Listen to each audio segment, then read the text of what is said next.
This is the irrigation setup I used for most of last year.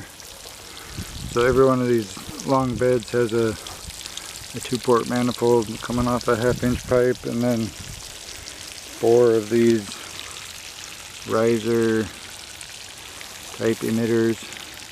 So when I first set them up, I had like a 90-degree sprayer at the ends and a 360-degree sprayer in the 2 centers. It was just getting so much overspray, way too much was not landing in the beds like I wanted. And even when I had 90s in the center, it's just once you get a couple feet away from the 90-degree emitter, it's still a lot of the water is not landing in the bed. The 90 degree seems to be the skinniest angle you can buy, but on these long narrow beds I was just getting way more overspray than I wanted.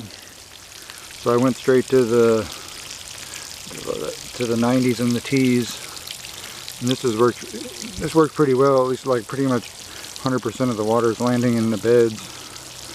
And if you can plant your plants where the water is landing, it works pretty well. And then once they're established, like plenty of water is getting into the beds, but it's not really soaking the entire area of the surface as much as you might like.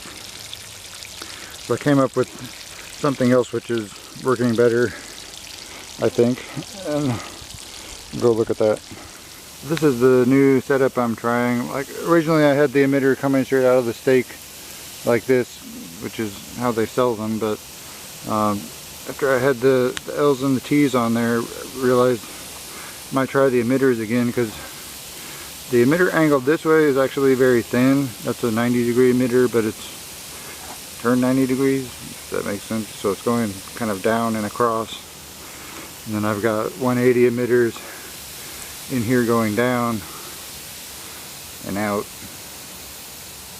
So altogether I'm getting really pretty good soaking over more of the entire surface, but still without really much overspray at all. So that's pretty cool. Especially when you have smaller plants, or maybe you seeded the whole bed, so you want to get the whole surface wet. We'll see how this works once the plants get a little bit bigger. I don't know if that's going to make any issues or not, but right now I'm pretty happy with this different setup.